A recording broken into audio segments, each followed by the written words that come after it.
Welcome to the training, Youth-Specific Crisis Continuum and Considerations. My name is Monica Johnson, and I am with Health Management Associates, also known as HMA. HMA is a leading independent national research and consulting firm that focuses on improving the administration and delivery of public health, healthcare, and social services programs.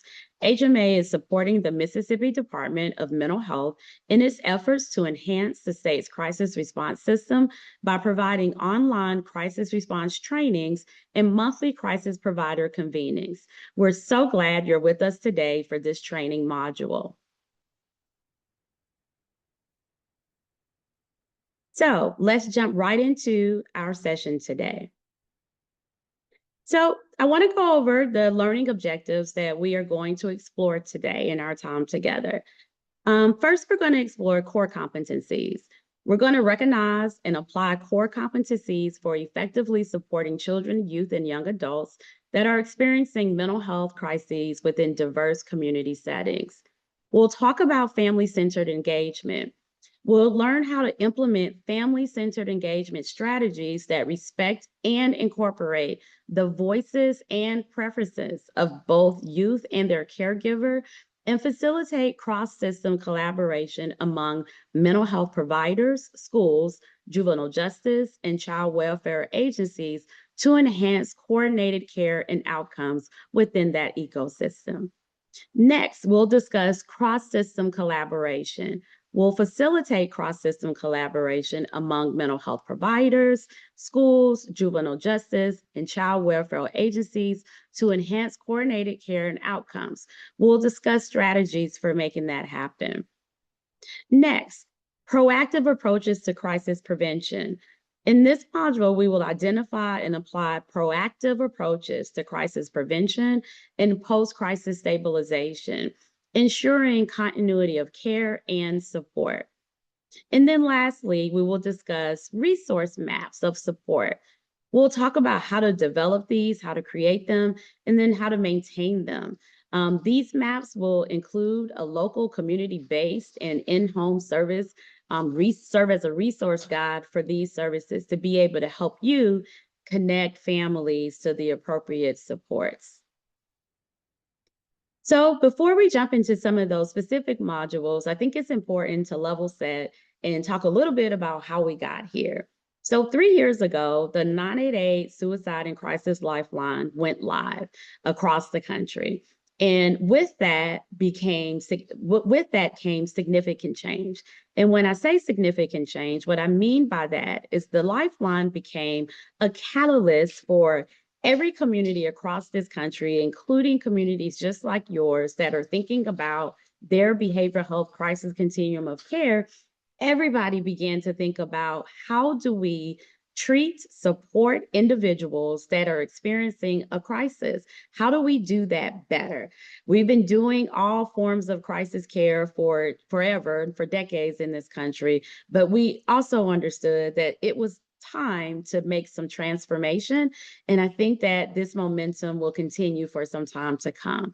So I won't go through, because I am going to make the assumption here that if you are listening to this training, you know what the 988 Lifeline is in your state of Mississippi and have information about that. But I always like to start here because it is such an important catalyst for change as all communities are thinking about how to make the crisis experience for an individual experiencing any form of behavioral health crisis can be received with support, with respect, and with the right type of intervention at the right time and with dignity.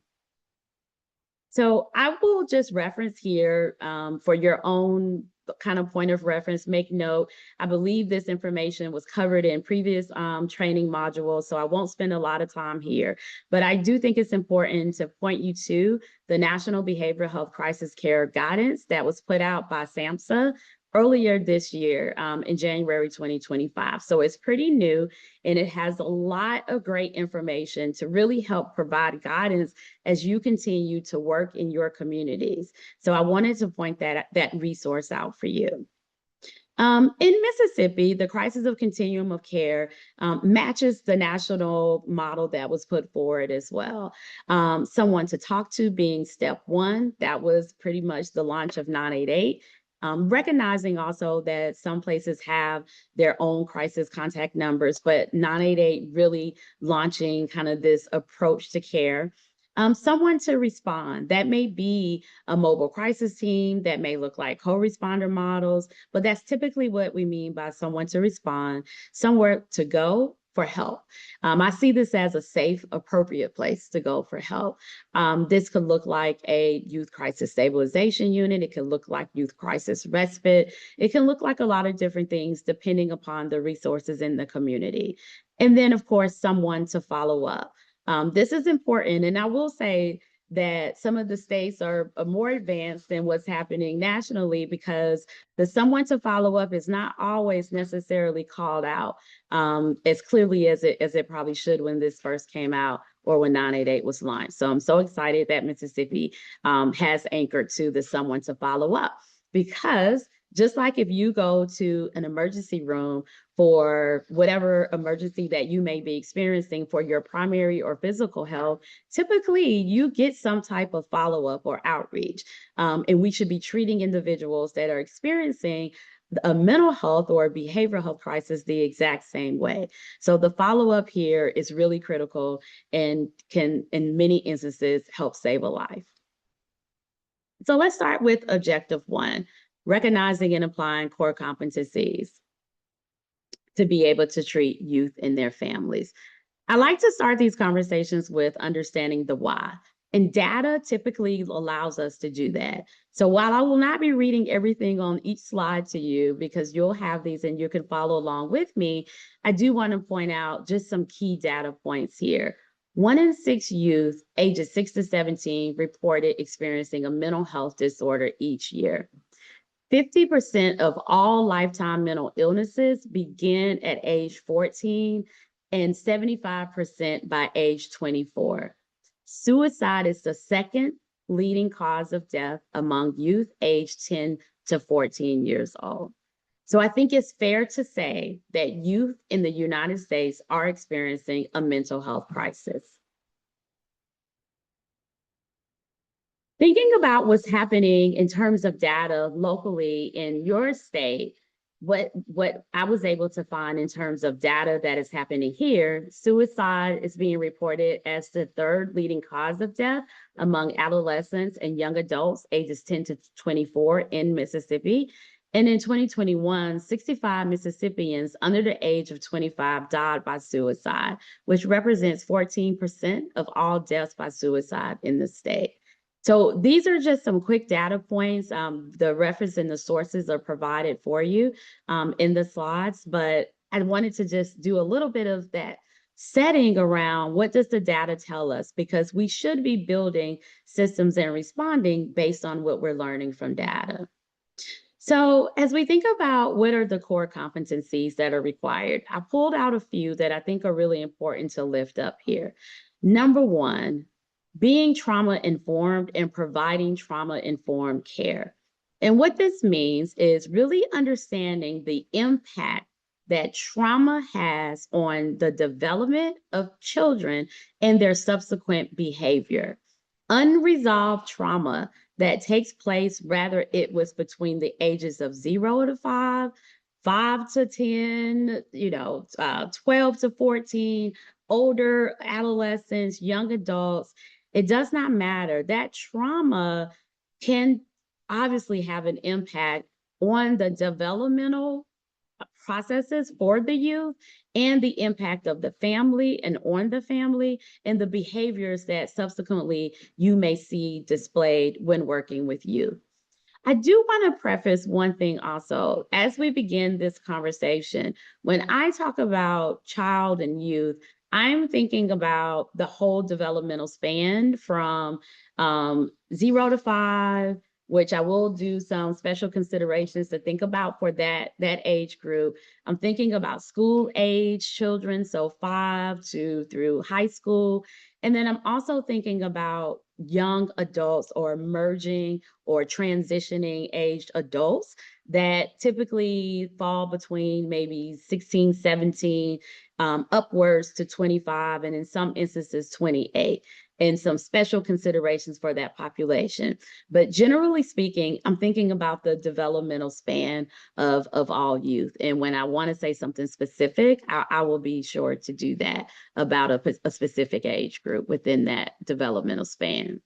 So, what this means that you should be doing is one, understanding what trauma informed care means, and making sure that you are comfortable with what that really means for your work. Creating safe and supportive environments that then avoid re traumatizing individuals. You can't do that if you haven't taken the time to understand what the individual may be experiencing. And even when you don't know people's history and you may not know all of the traumatic experience that an individual may have experienced, you should still approach it this way and act as if. And so there are frameworks out there that you can consider, to help guide your approaches to trauma-informed care. And I did provide a link for you here, a resource, around SAMHSA trauma-informed approaches. And I encourage you to bookmark that and to check that out when you get an opportunity. There's a lot of information there that I think would be really helpful. Second, cultural competency and humility.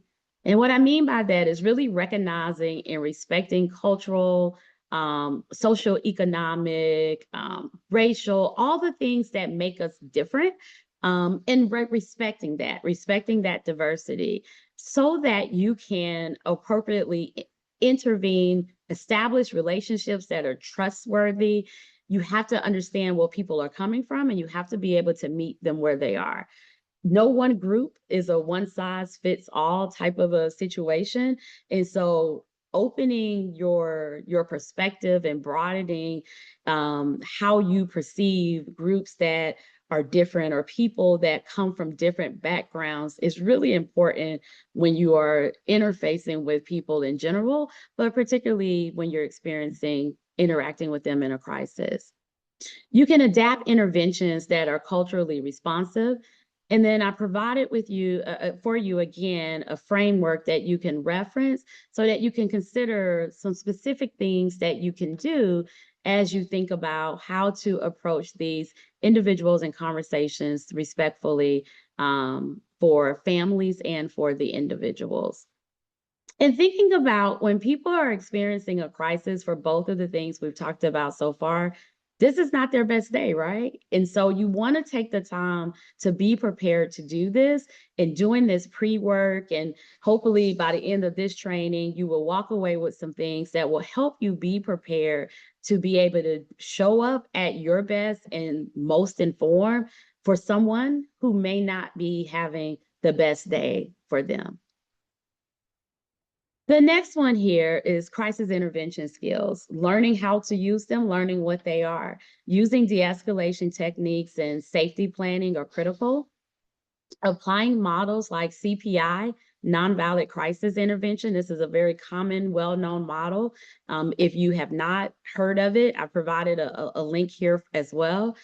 This is something maybe you can ask your organization to provide training for if you don't already have this. But it's a very common, widely used model where you can have some skills to be able to de-escalate effectively an individual that may be experiencing a crisis with some behaviors that require some de-escalation techniques to be used.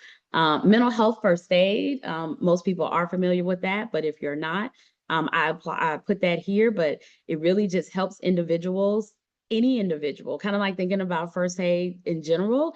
It really helps individuals be able to really think about how you can do some fundamental 1, 2, 3 things to help anyone that is experiencing a crisis. So these are two well-known models and training modules, widely accepted, that I encourage you to look further into to make sure that you have crisis intervention skills that really will equip you with the necessary de-escalation techniques that are necessary to engage with any youth that is experiencing a crisis. The next one is thinking about making sure you have developmentally appropriate communication. Tailoring communication strategies to the age and the cognitive level of the individual is important. I'm a mom. I have two sons. One is 20, one is 23. The way I have to communicate with them is obviously very different now than when they were 10 and 13 and when they were 3 and 6.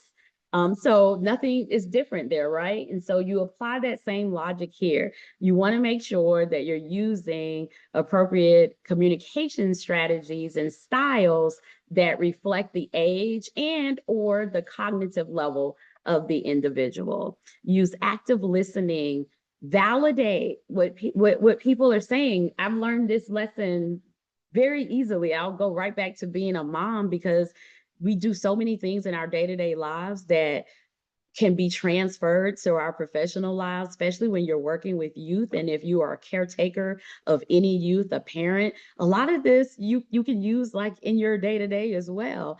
And so I think about it that way. But I'm learning still how, with even my own young adults, how to make sure that I'm listening more than I am telling them what I think they should do. And when I'm doing that, I find that they actually teach me some things. And that sometimes they just need to be validated, just like you do often, right? If you're experiencing an emotion or feeling, you're not necessarily looking for somebody to give you an answer. Sometimes you're just wanting to be heard and acknowledge that my feelings are valid. So, whatever my crisis may be and whatever I am experiencing, it is valid for me because I am experiencing that. So, making sure that people feel validated. And then, of course, that you can provide empathy. And I say this when you are talking, when you are dealing with youth, but this also when you are dealing with families. We often in this field, like I've been in the provider world, I've been the technician, I've been the case manager, I've been the therapist, I've been the policy maker. So I've seen the system at all angles, and nothing has changed when I say what I'm about to say. Is that we often sometimes when engaging with families, we forget about empathy. And we sometimes see behavior such as they didn't show up for an appointment. They aren't doing, the safety plan that we created. They don't seem to be interested or invested. We sometimes inadvertently don't display the right level of empathy to give grace because we don't know what may be happening within that family unit or what that caretaker may be dealing with. So this applies for the youth, but also again for the family. The empathy goes a really long way. Collaboration and interdisciplinary teamwork. Working with families, schools, healthcare providers, and community organizations is critical. No one entity can resolve all the needs that youth that are experiencing a crisis, especially with complex needs. No one entity can do that. Kids exist within an ecosystem. They exist within an ecosystem within their communities. They exist within an ecosystem within their families. And so they come with a little bit more complexity because of all of the ecosystems that are tied to them. And so you have to figure out how to do this work in a collaborative way to support the whole child and the whole unit that comes with that. Again, in the community, as well as a part of the family. So coordinating care and sharing information appropriately. There is nothing that is more frustrating for a youth or for a family member to have to repeat the same story over and over and over again. They have to tell it to an intake worker. They had to tell it when they may have reached out to the crisis contact center. They had to maybe tell it to a mobile crisis team. They had to maybe tell it to a school counselor. They had to maybe tell it to a therapist. They may have had to tell it to a psychiatrist. That's a lot. So the more that we can coordinate and figure out how to share information so that we're not asking families and young people to have to do this, I think the better we are serving the youth in the family. Having an ethical and legal knowledge is critical here. Understanding confidentiality, understanding consent, understanding any mandated reporting laws that exist in your state are really important when you're engaging with this population. Following ethical guidelines from organizations or credentialing or licensing bodies, all of this is important to frame your work so you understand what your guardrails are and what boundaries you have to work within. And then lastly, strengths-based and person-centered approaches. Focusing on the individual strengths, goals, and preferences, starting there, versus starting with what's wrong, the problem, the barrier, all the things that are the opposite of focusing on strength, goals, and preferences. Everybody has a goal, even if it is hard or difficult for them to articulate it, even if it doesn't match the goal you think that they should have, even if it sounds like something really, really small. If it's the goal they have, it is their goal. And then you teach and you help train how to build from that. But you start with person-centered approaches that are based in a place of strengths. Empowering youth and families in decision making. I I feel that it does not matter how smart you are as a provider, how much knowledge you have as a caretaker of or as a part of the system. I think that the people who are the most informed about the youth that you may be working with is the youth as the individual. Nobody knows themselves better than them. We just have to learn how to listen because it may not be coming to us in a well-packaged, articulated way. And then the families, regardless of what obstacles or what challenges the family may be experiencing, they are indeed an expert on the people that are in their family. And that is the youth that you may be working with. So you treat them as such. You treat them as partners and you empower them with the tools they need to feel like they are a partner to what you are doing. That is the way you get to success and get to the outcomes that you want to achieve. The national guidelines for child and youth behavioral health crisis care are out there. And again, this is a great guide for you to use. It goes much deeper than what we'll be able to do today. But I do want to just make some key points about it. This guideline specifically was established for child and youth behavioral health crisis care. It was originally published in 22, and again, it is also newly updated. It was released earlier this year in 2025, but it does serve as a standard and a very useful guide that was meant to be able to help communities such as yours think about some of these concepts as you're building out your continuum of care. It provides a framework for developing your crisis system that's tailored to the unique needs that children and families face.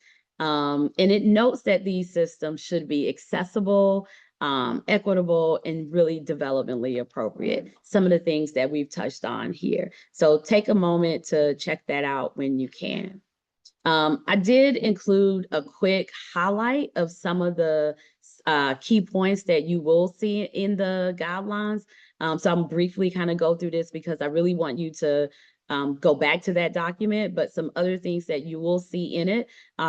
Equity, so again, I kind of alluded to this earlier, the role of family and youth partners, and the role of peers. And so thinking about, do you have, as a part of this continuum, is it something that could be built out? Parent peers. I think there is power in the utilization of peers, individuals that have lived experience, and there is something very powerful about youth peers and parent peers. And so I encourage you to explore that. In many ways, when we're having, as professionals, having difficulty breaking through and trying to get the right level of engagement, it is important that we try to think about different strategies to use. And in some instances, what that may look like is using people that have shared experience, because people can relate to that and they may can break through in ways that you may not be able to. And so I just want to underscore the power that lies within the utilization of peers. One of the ones that we haven't touched on here that I will speak to again is least restrictive environment approaches. This kind of ties to the earlier conversation around being able to de-escalate. So if you think about that, we want to really try to create environments for youth that are experiencing a crisis that start with the least restrictive environment approach when that is possible. We want to try to avoid unnecessary hospitalization or unnecessary law enforcement where we can and that is possible. That's the goal of building out these robust systems of care, like what's happening in the community in Mississippi. Crisis response partnerships with law enforcement and medical and emergency medical services is also talked about in this guidance document, but it talks about some things that you have in place already, like 24/7 availability of crisis services, like mobile crisis teams, crisis stabilization units, and other integration of 988 and EMS, interoperability between 988 and 911. That just may look like a collaboration between a local 911 entity and 988 contact center to really think about if someone comes through, no, meaning comes to the crisis system or known to you because 911 was contacted first, is there a way that 911 is working with 988 to do a handoff so that the appropriate individual is providing the response? So these are the kind of things that you'll see in the guidance document that I think is important. And then we already talked about this one, but the importance of integrated and coordinated care between all of the individuals and ecosystems. So thinking about MOUs, how do you share records with consent again, and with the guardrails that are applicable based on laws in your state? How do you assign care coordinators to manage transitions, hold regular conferences with everyone involved as providers? So all of that is explored deeply into that work. So here are some things again of like how you can really translate some of the, I call it policy to practice. And so how do you think about taking some of that guidance and translate it into concrete actions or workflows for your day-to-day? So when you think about equity and wanting to make sure that your crisis services are accessible, you can do this by conducting regular cultural competency training for staff. Hire staff that are a reflection of the community in which it serves. Providing services that meet multiple language needs. Thinking about individuals that may be deaf or hard of hearing, and if their preferred mode of communication is American Sign Language, how are you making sure that that is available? Using demographic data so that you can identify what those different equitable needs may be, those different access needs, and making sure that you can address those service gaps. Family and youth partnership. You want to really think about how you can include youth and family representatives on advisory boards. So there used to be a saying in old system of care language, if you've been around the children's world for a while, system of care is a framework that's been around for decades, but they used to say nothing for us without us, right? Nothing about us without us. And so this is a part of that. How do you make sure that what you're building out from the beginning reflects the voices and experiences of youth? And you can do that in this way. Here, and it's just a few other examples that you can see here. I'll give you a second just to absorb that. But there are some other things here that you can really use that I think can be very beneficial. The one that I will highlight here is the creating feedback loops. Oftentimes we kind of get into this is the way we do things. This is our process, this is our protocol, and this is what happened. But we don't often come back and see what did we learn and what was the experience of the people that we are providing services and support for. So creating a feedback loop so that you're getting constant information about how your services and how your engagement is being experienced by the individual that is using said service. So thinking about the trauma-informed part, training staff on trauma-informed practices obviously would be important. Designing child and youth-friendly spaces and crisis centers.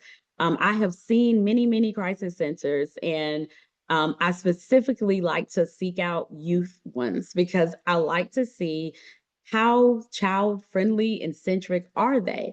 So thinking about things like the color, the design, like you want these places to feel comfortable. Again, these are places where someone is not having their best day or days. And so you want it to feel welcoming, and that feels really important. But here are some other things that you can use. Again, under thinking about least restrictive environment, things very specific that we've touched on. So I won't really reread here. But I do think one here that I want to underscore is the last one under least restrictive environment, which is using safety planning and wraparound services to support the youth at home. I cannot tell you how many times I've talked to parents and caregivers that say this, they say my child is ready to come home. She or he no longer, they don't meet the medical level of care to remain there, but I don't feel equipped and I don't know that I feel safe in my home. And so how do you make sure that you are doing that safety planning and providing the wraparound support for the youth with the family being a part of that? It's really critical. Thinking about timely access to services, you can see these here. I'm not going to read again all of these to you, but I think the one I want to kind of hone in here is the utilization of telehealth to reach rural or underserved areas. So thinking about what that looks like, how do you incorporate telehealth where in a crisis scenario, how are you building that out? So are you providing like support for mobile crisis for individuals to go out, maybe associate licensed individual or a bachelor's trained individual, and then you're using telehealth to have a connection to the fully licensed clinician, for example. There's a lot of different ways and models that exist, but incorporating different ways to reach communities that may have access challenges.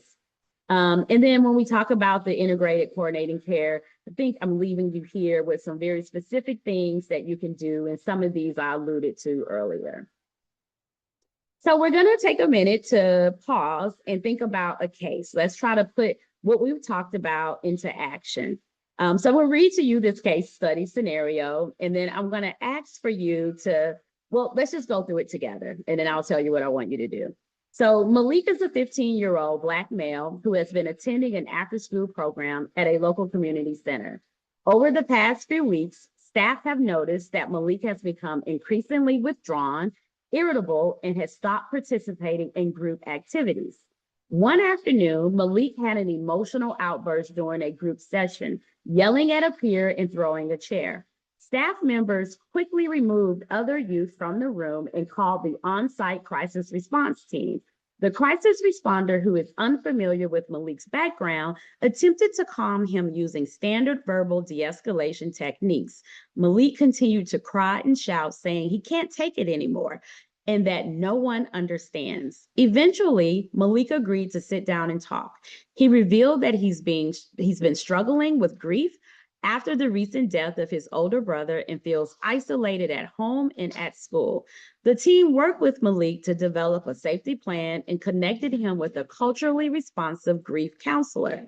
They also engaged his caregiver and school counselor to coordinate support. Post the crisis experience, Malik was invited to help lead a peer support group at the center. So what I'd like you to do is literally pause for a minute. We're going to take about 2 minutes where I'm going to actually pause, and I want you to do some reflecting. So I want you to think about all the core competencies that we just talked about in this section. Think about what went well in the scenario, and I want you to jot that down. I want you to think about what could have been done differently. And then I want you to think about how you would respond in your role.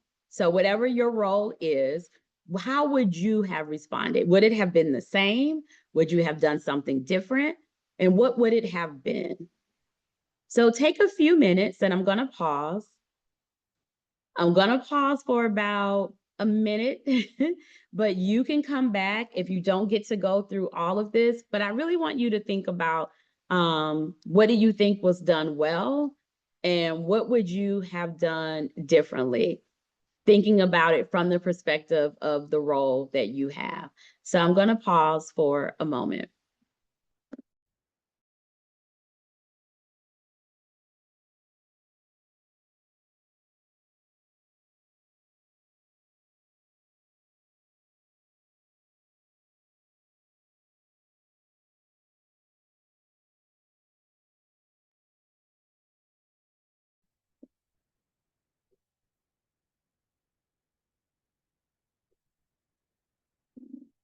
Okay, we're going to continue. How do I recognize behaviors that may lead to a crisis for children or youth? So, how do we know? So, for me, let me just start with how important I think this part is, because the sweet sauce in working with youth in crisis is being able to be a really good observer of behavior. No one, I don't care what anybody says, no one goes from 0 to 100 without there being signs along the way. We often miss the signs. And so if you can learn how to recognize signs earlier, you may end up stopping a crisis from escalating more. You may be able to divert the crisis altogether, completely de-escalate it. And so this section is really important to me because I think that we miss opportunities sometimes because we're not focused in on the behavior. And that's all of us are guilty of that. I've worked in children's spaces for many years. I came out of child and adolescent mental health world and spent lots of time in this space. And so I feel like it's important for us to spend a little bit of time here. So in this part, we really want to recognize the warning signs of mental health concerns early, and then we're going to follow up with some things to look out for. So let's start with emotional and behavioral changes, because this is one. Persistent sadness or irritability lasting more than 2 weeks. Sometimes it's not easy to quantify what sadness is. Sadness doesn't always look the same. It doesn't always look the same in females or males. It may look differently. For girls, for example, sadness for girls sometimes looks more obvious, and for boys sometimes sadness can be misinterpreted as anger or opposition. And so when youth are experiencing what may end up being some form of depression, I'll say extended sadness, even in this scenario, it doesn't always look that way. So understanding what sadness can look like as an actual behavior, it does not necessarily mean crying. It can mean that, but it also can mean things that look like behaviors that are undesirable, and sometimes look like conduct issues or opposition things. And so we sometimes misattribute what is sadness to something different, or something, or the reverse, right? Something that looks like anger, that looks like frustration, that looks like non-compliance, opposition, conduct, but it's actually sadness or depression. So understanding how to recognize these is really important. Withdrawal from friends or family or activities that they once talked about enjoying. You're working with a youth that is a basketball player, and all of a sudden he's not finding joy in playing basketball anymore. What is that about, right? Frequent crying or emotional outbursts, low self-esteem or feelings of worthlessness really are some indicators there. An excessive guilt or having self-blaming behaviors for things that they cannot control, or something that is maybe happening in their family. Maybe the parent, you have parents going through a divorce, and the child internalizing that and thinking that it is because of them that this may be happening, right? So an excessive amount of that. Physical symptoms or risky self-harming behaviors. Things to look out for: changes in appetite, sleep, low energy, fatigue, unexplained aches and pains. Unexplained aches and pains is a key one. I have a headache, a headache. I have a headache. My stomach hurts. Unexplained aches that aren't attributed to other things. Talking about death or suicide, even if they say they are just kidding. Self-harm behavior that includes cutting, burning, or other things. Substance use, alcohol, drugs, often used as coping mechanisms to mask other things. And engaging in otherwise risky or reckless behavior. Social and interpersonal issues may look like conflict with peers or family. When somebody is constantly in conflict with someone, these are signs of something is brewing. Something, it could be escalating here. What is that about? Trying to understand more about what's happening there. Avoidance of social situations. So kind of similar to isolating, but also just not wanting to be in anything that puts them in any social scenario where they're going to have to engage with other people.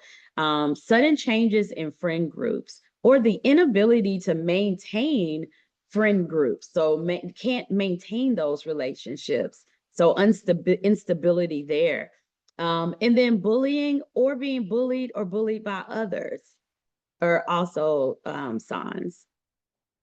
Cognitive and academic things to look for: difficulty concentrating or making decisions, a drop in academic performance.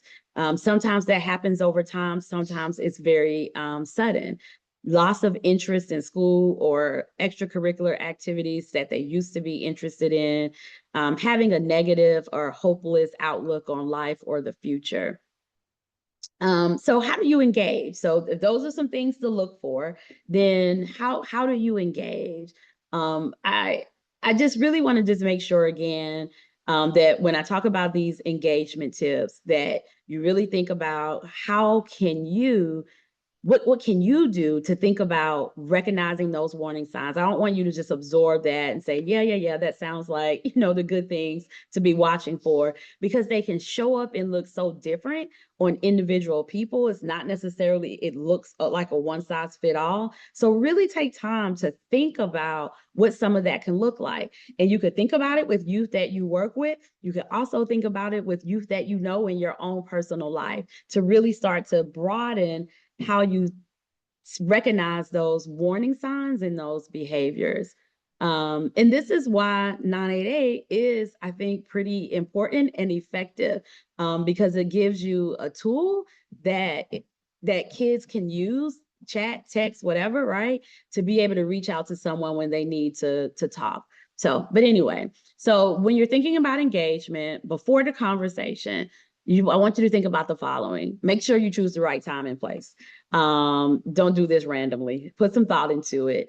Find an appropriate place that's private, that's relaxed, not a whole lot else is going on. You want to be calm and you want to be open. You want to approach youth with genuine care, not necessarily this sense of urgency or panic or pressure. Be ready to listen more than you talk. And when I say approach with genuine care, what I also should have said is with authenticity.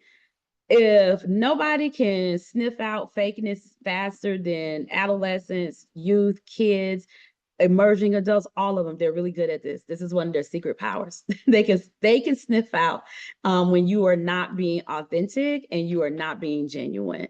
So figuring out how to make sure you show up in an authentic way gets you so far ahead than being something that feels fake, that feels phony. The young person will sniff that out in about 10 seconds flat. Starting the conversation, make sure you're using gentle, open-ended questions. You're inviting them into this space to share. So I gave you an example here. Think about something like, I've noticed you seemed a little down lately. Want to talk about it? Try to open the space for them to communicate with you with other than yes, no type things. Like give them a space to talk about it at the pace they want. Be okay with silence, be okay with some of those spaces. During the conversation, you want to listen without interrupting. Let them speak freely. Validate their feelings. Just like when you are having a crisis or you're having, whatever experience that is going on with you and you're upset. Let's just say that you're upset and you just pick up a phone, call a friend, call somebody. Mostly you're not looking for intervention like an answer, tell me what to do. Mostly what you're looking for is to be heard. The same is true here. People just want to be heard and they want to know that their feelings are valid. And that's really important when you're engaging with youth and their families. If they struggle to open up, be patient and try again. And then be patient and then try again. Don't give up. You're not going to knock this out the park necessarily right the first time. Some of this takes time to establish the rapport. So put the energy into that, but be patient, come back to it, especially if they're in a crisis. Think about if you were in a crisis, right? Think about yourself. Do you feel like talking maybe right away? Maybe not. So think about what it would feel like for you and think about what this must feel like for someone that is younger than you are, has less life experiences than you may have, right? So giving them the space and you bringing your patients along. If someone doesn't feel like talking, maybe suggest writing it down or texting it if it feels too hard to articulate. And then, as all things, you always want to follow up. So after the conversation is over, checking in again to show that you were genuine and that you actually care, because we do, right? We do this work because we care. So you want to show that you were being authentic and that you are a trusted adult. You're a trusted person that they can count on, and stay connected in ways that you can. If you are not in a role where you can do that, making sure that you have made the suggestions or gotten them the connections to a counselor or whoever a trusted adult a person would be. So there are some things that you should think about, I think, a little bit differently when we think about 0 to 5. So I did take some time to kind of walk through what that looks like. Um, we all, if you work with youth, we have to be able to respond to children across the lifespan and the caregivers. You're not necessarily always going to only encounter teens, maybe in the job, in the role you have. But if you are a child and adolescent, like worker, whatever, role that may be, clinician, case manager, whatever it may be, you are going to experience young people from across the developmental span. So with that in mind, if you do experience 0 to 5, thinking about that young children may exhibit different signs of distress than older children or school-age children. Some examples are here. We talked a little bit about this earlier, but you really want to assess whether the children's behaviors are typical. And this is what makes it hard, right? Is this the terrible twos that's now in terrible three behavior, right? Distinguishing between that versus something else seems to be going on, and we may need to get more professionals, a better assessment. So individuals that are actually trained in the specialty of infant and early childhood mental health. Knowing who those resources are will be really important.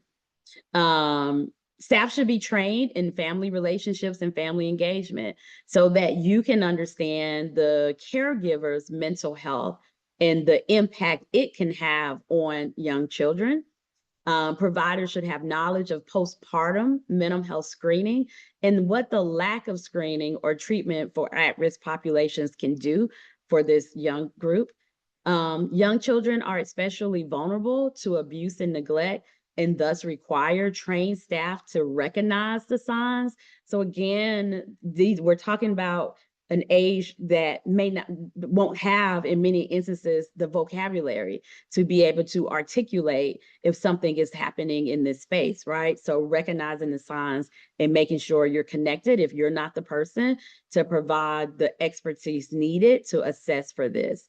And then mobile response and stabilization teams must work in partnership with families, engaging them respectfully, consistently. Nothing is different here, right? To understand their perspectives, even for this age group as well. When we think about young adults, I want to point out a couple of key things. Serious mental illnesses are most prevalent during transition age than any other period. Hence, some of you may have first episode psychosis programs. There are evidence-based practice models that exist that are particularly looking at this age group, because it is not the same as treating an adolescent that was maybe served in the behavioral health continuum of care at some point in time, and it is not the same as treating an adult that has chronic, serious persistent mental illness. It is very age specific. They are experiencing transitions in life. I know this because I told you I have a 20 and a 23-year-old. They're experiencing transitions that can cause, without other things happening to their mental health, significant distress. And so this age group can experience a lot of different things, including onset of initial psychosis, but also just those other life transitioning things that can evoke some crisis moments and some moments of maybe not having their best mental wellness state. This period is often characterized by a need for independence alongside continuing need for family support. Providers should respect the autonomy of the young adult and include family and other supports where possible. And what you'll see when you're working with families that have a young adult is this struggle. I'm having it of learning how to parent a young adult, because you do it differently. And so they're learning too. And so a good provider working with this age group really would go in with the tools of trying to help the youth be heard and have the autonomy and be able to do the things, but also helping the caregiver maybe learn new skills of how they are parenting or engaging with the youth, because it may be a struggle for them. So next, we're going to talk about implementing family-centered engagement strategies that respect and incorporate the voices and preferences of both youth and their caregivers. There are common barriers when working with youth and their families. I want to start by saying there is no scenario where it is the best practice to work with the youth without their family. There is no scenario that is the best practice. The youth is a part of their family's ecosystem. And they are what sometimes you're seeing with the youth is a symptom of what is happening in the family unit. You cannot remove the youth and work with the youth and then send the youth back to the family and have never done any work with the family. It will not have the outcome that we desire, right? So, but it's challenging and it does take a skill set. And so here are some common barriers that I think may come up that make it a little challenging that we got to figure out how to do and recognize. So stigma and shame. Families may feel embarrassed or ashamed about seeking mental health support. Youth may fear being labeled or judged by peers or their family members. I will tell you, as a whole licensed professional counselor, 26 years of behavioral health professional experience, all the things that I've done. If my son's school called me today and said, Ms. Johnson, we want to talk to you about Micah. And we believe that he has XYZ going on with his mental health. I'm his mother first.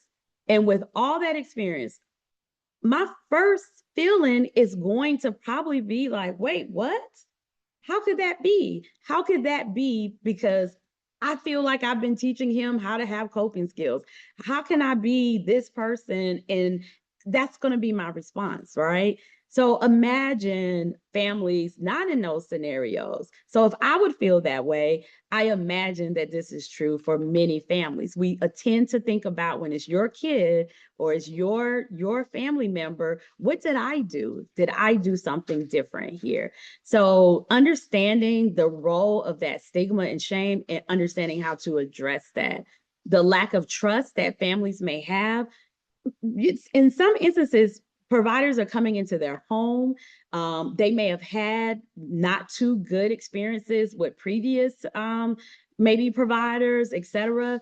So this is a very vulnerable period of time for them, and they're inviting you, you're coming into their space.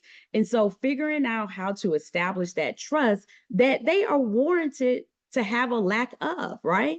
They should not start out that trusting. You have to earn that.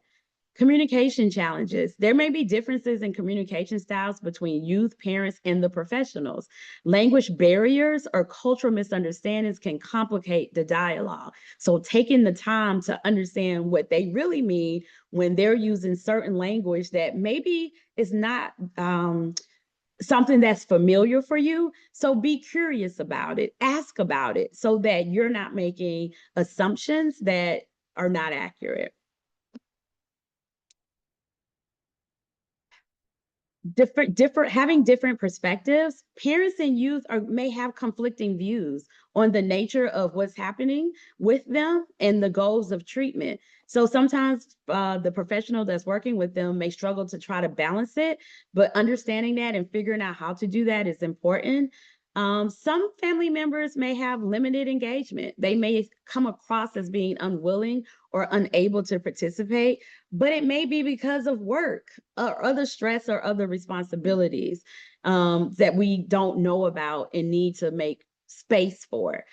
Cultural and social economic factors, the role that cultural beliefs may influence how mental health is perceived within that family. And then systematic barriers. If I've been on a long wait list or I've experienced what feels like fragmentation in care, that may be a challenge for me. That feels like a barrier.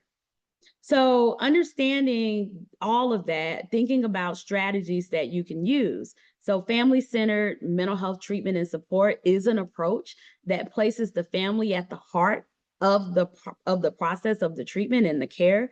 It recognizes that mental health issues don't just affect the individual, like I said, but also the family. There is no scenario where that is not true. Engagement is culturally competent and respectful of the family's traditions and their values. So again, I'll leave this with you. I won't be able to read all this to you just for the sake of time, but I left you here kind of some things that I really want you to sit with and think about in terms of the how can you do this, and some very specific things that you should be thinking about as you are engaging with the families. And these are some really good tips. So please take the time to sit with those and think about how you can apply them as you work with families more. And then here are some more. And again, I won't have time to go through all of these, but I want you to really take these and think about a family that you are working with, or that you worked with in the past and you did not feel like you were successful in engagement. Were you doing these things? And if not, then how can you incorporate them in a way that is authentic and still holds true to, you know, who you are? But how can you do these things? And if you feel like you did do them, what went wrong, right? Like what didn't work that you could maybe in hindsight would do differently? So I encourage you to do that with that information. On your own, I've left you a vignette that I want you to think about. So I'm gonna pause here for a second. I'm gonna read it to you, but then I want you to do a couple of things after. So let's just jump in it. Maya is a 14-year-old girl who was recently brought to the emergency department by her mother, Miss Jones, after expressing thoughts of self-harm and refusing to attend school. Maya has a history of anxiety and has been increasingly withdrawn since her parents' recent separation. This is the family's first interaction with crisis mental health services. So the scene is initial engagement, the setting, a quiet consultation room inside of the emergency department. There is a crisis response clinician there. Miss Riviera meets with Maya and Miss Jones. So some engagement strategies that happened here. You can see that Miss Riviera established some safety and trust first. She used developmentally appropriate communication and validated emotions. So I want you to just, on your own, like you can take a quick pause here, but I want you to think about that scenario. But I also want you to think about, again, a real case, because I know you have one, of a scenario where you had to engage with someone that was a youth and probably their family, a parent, a caregiver. And did this play out like how you thought it should? And what would you do? Again, this is not meant to be scripted for you. It's meant to give you an example that you can apply, because I want you to be authentic, but that you can apply and be able to use in a way that's comfortable and starts to come natural for you. And here are just some more things that go with the vignette that I want you to think about. And so again, some questions for you to think through on your own. But please do take some time to walk through that vignette, because it gives you a really good example to see it in practice. So let's talk about cross-system collaboration.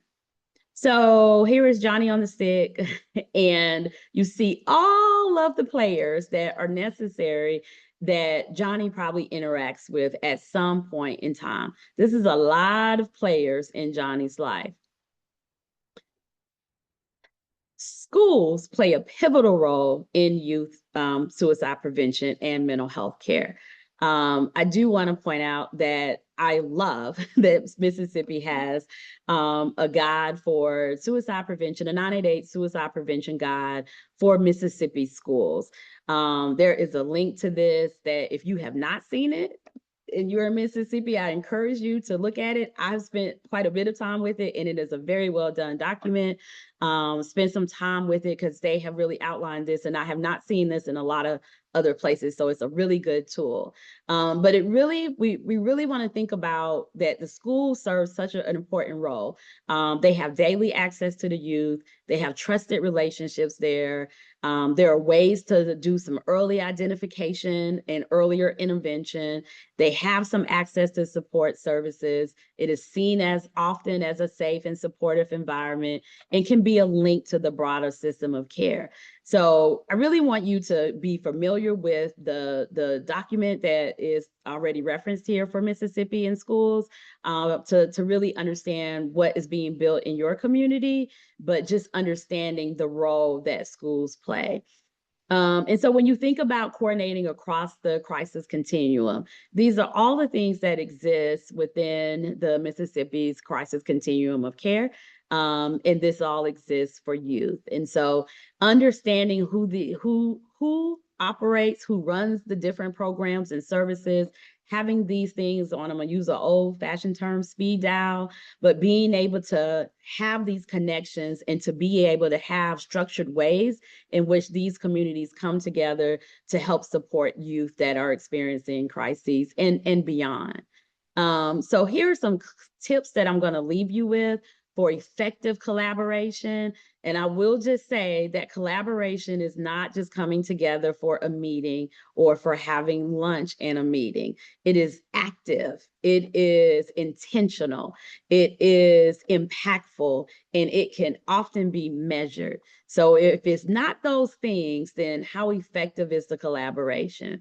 But here are some quick tips on how to do this effectively.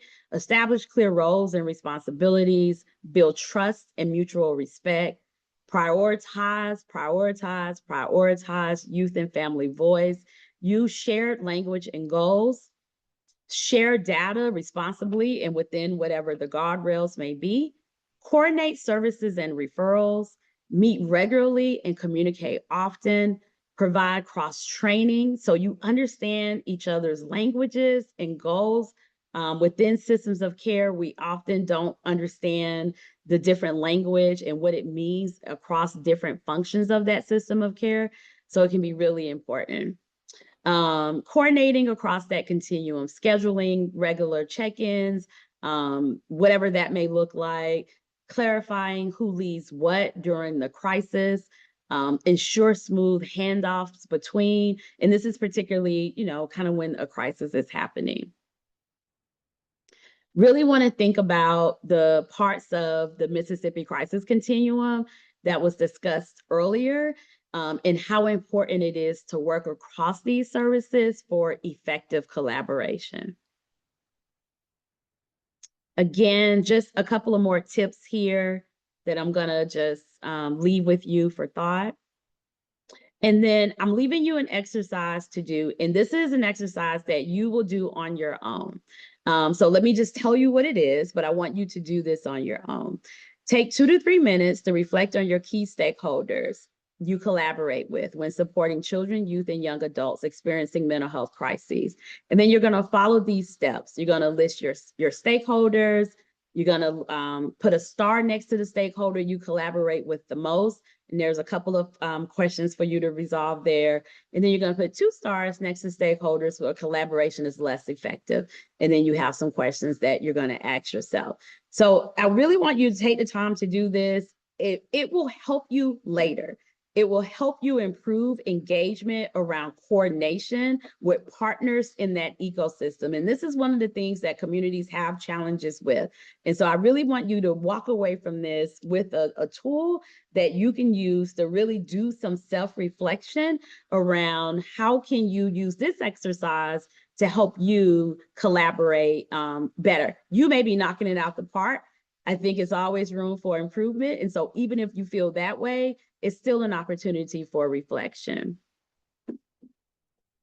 All right, so we're going to move to our next section here and really thinking about the strategy of we don't want people to always be in crisis, right? So how can we do some things to actively prevent youth from experiencing a crisis? We can promote mental health literacy. We should be teaching, we should be educating youth, families, caregivers, and so forth, how to recognize early signs of distress. This is a very important exercise to take on and a good way to be a good partner too. You don't have to wait till let's say the schools are experiencing a crisis. You can reach out or you can coordinate a way to bring a training that is more about early intervention and prevention so that we can normalize the conversations about emotions and mental health. Again, strengthening your school-based supports, thinking about fostering strong relationships, encouraging positive connections with trusted adults like teachers, mentors, and coaches for the youth, supporting peer mentoring and youth-led initiatives is really important.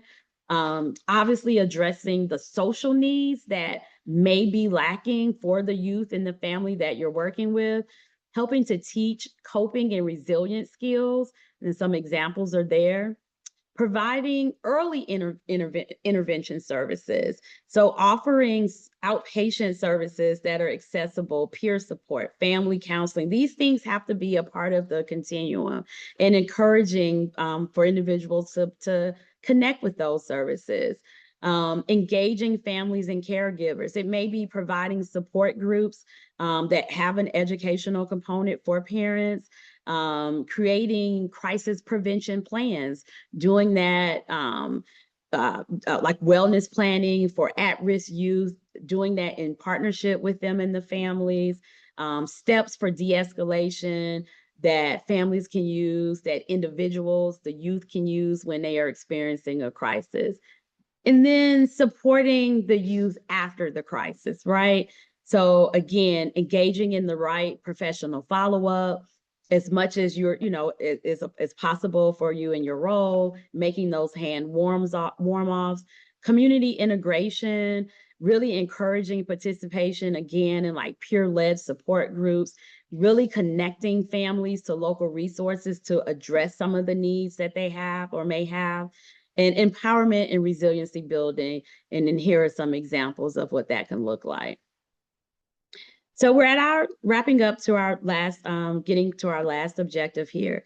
This one is going to sound like, yay, this is a really good thing to do. And it's also going to sound like, oh, that feels like a lot of work. So stay with me here because I promise you it is going to be very valuable. So we're going to talk about how you can create a resource map so that all the things that we've talked about, you can be a good, trusted informant of resources that are available for the youth and the family that you may be working with. So let's talk about how you develop and even create a resource map. All right. So first, you want to clarify the goals. Is the map for providers? Is it for families? Is it for schools? Is it all of the above? It can be, again, something you use, but who is the intended audience? Because that helps you decide what needs to go in your map. You want to decide the geographic area in which you're going to focus on in terms of the resources that you're going to be gathering to create this map. You're going to include a broad range of supports. I've listed quite a few here, but you want to think about these. And there may be more that's not included that you should be thinking about based on what may exist in your community. So once you've done that, you want to gather accurate and up-to-date information. You want to make sure you have the right addresses, the right phone numbers, the right contact person, that you have accurate website information, et cetera. If you can confirm eligibility, do they take, Medicaid? Do they take private insurance? Do they take uninsured? Like what happens? So you want to be able to have that type of information as well. You want to make sure that this tool that you're developing, your resource map, which is going to be fabulous, you want to make it easy to navigate. You want it to be easy for you, but you want it to be easy as you are utilizing it for others. Maybe think about color coding, having categories, using filters. You want to think about, is this a digital guide, which I kind of like, I will say. Is it an interactive map? Is it mobile friendly? A lot of people have cell phones. Thinking about it that way. Do you need a legend to make sure it's easy to understand and people know what things mean? You want to collaborate with stakeholders. You want to involve them to make sure, like you have a test group, right? Is this helpful? Is this type of information useful for you, et cetera? And take that feedback and use it. And again, figuring out how to keep it updated and some tips there to do that. Why this is important. The impact is really significant. It helps improve care coordination. You're not fumbling around trying to find resources at the last minute, especially if somebody's experiencing a crisis. It helps you quickly connect the youth and the family to the right services at the right time. It reduces time, again, in trying to scramble. It gives families and youth more control and clarity when they're navigating what is sometimes a complex system, when they're not having their best moments, right? It builds stronger partnerships because while you're doing that, you're establishing these relationships with all of the resources that you've collected. It may take time to do. I want to acknowledge that. But in the end, the benefits, I believe, will be worth it. So this doesn't feel overwhelming. Start small and scale with maybe a region, an area, or a service type. You may just focus on crisis, right? So start small. Remember, it can grow over time. It doesn't have to be perfect to get it started. You can link your map to agency priorities, and it will help you with your efforts with state or federal initiatives, like 988 example, but could be others. You want to do you want to do this, and I encourage you to do this. Strongly encourage you to do this. So I'm giving you a homework. So what I would like for you to do is to think about developing your own resource map. I want you to set a goal of doing this for about 3 to, I'll say maybe you start your assignment within 5 days, but you set a goal to be finished within 90 days. So no longer than 5 days, because if you go beyond 5 days, you won't start it. So start within 5 days of how to get started. And you can break it down into these buckets. You can have part 1, which is your research and discovery. Put in your due date. So here's the outline. I've given you the outline. And then here's what you include. Part 2, map creation. Put in your date and then do that part. And then part 3, you have your presentation and maintenance. You put your date and you do the items that are under it. So this is your homework assignment. I will not be able to check it, so we will have an honor system, and I really hope that you can find a tool like this to be beneficial. And again, save you time, especially when you are in a crisis. So in this training, we've also provided a list of linked references for future review. We encourage you to revisit this slide and save these references for your use again. Thank you for completing this module with us today and spending this time with me. A training library is being developed through June 2026, compiling recorded and accessible resources to support you in your role. Frequently check the Department of Mental Health's website, linked on this slide, for updates and new training uploads. Here is a list of some of the training topics and other trainings that are being recorded that will be housed on the Department of Mental Health website, referenced and linked on the previous slide. Please make sure to follow the Mississippi Department of Mental Health on social media platforms such as Facebook, YouTube, and Instagram. Thank you again for your time, your attention, your engagement, for doing your homework, and for participating today. Have a wonderful day.